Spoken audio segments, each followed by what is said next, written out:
Hi folks, this is Aquanite Reviews, where I give you the short and skinny on DC Comics that I've read recently. In this episode, I'll be covering Constantine the Hellblazer #2, written by Ming Doyle and James Tynion IV, with artwork by Riley Rosmo, colors by Ivan Placencia, and letters by Tom Napolitano.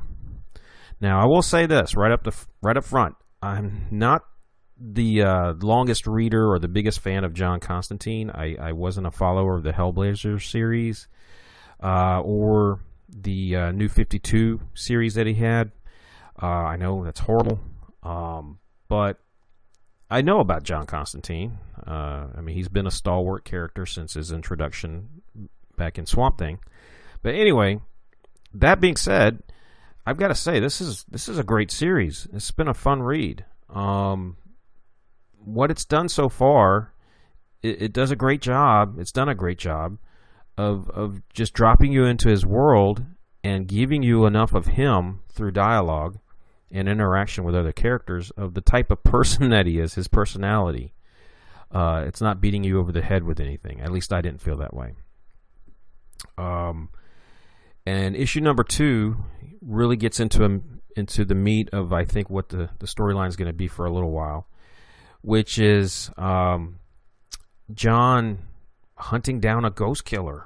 The thing that you learn in the first issue is John has this gaggle of ghosts that follow him everywhere.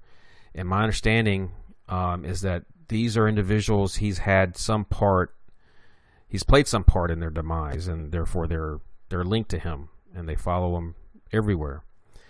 And one ghost in particular, I believe, is a friend of his, an old friend of his, and named Gaz. And Gaz, at the end of issue #1, asks him to help find this ghost killer.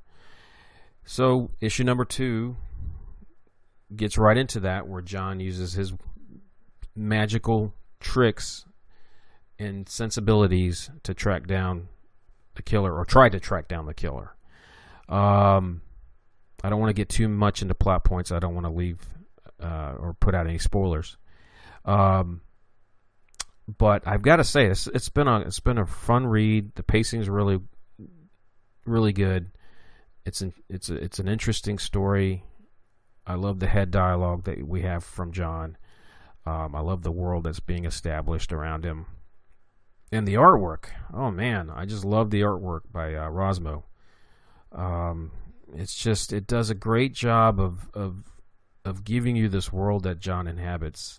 I love the balance of it's not overly detailed. It's a bit rough, but I love that. I think it does a great job of giving you that edginess to the world, and it's not overly dark. I mean, it's got a nice balanced amount of shading and colors too, though.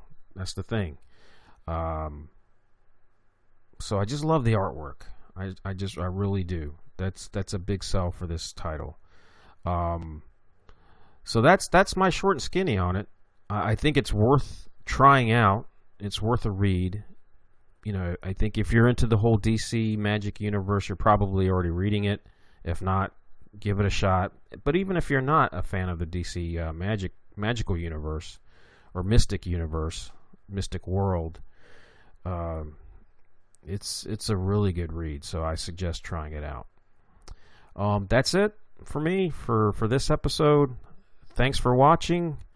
Hope you enjoyed it. Hope you got something out of it. And I will be back with more.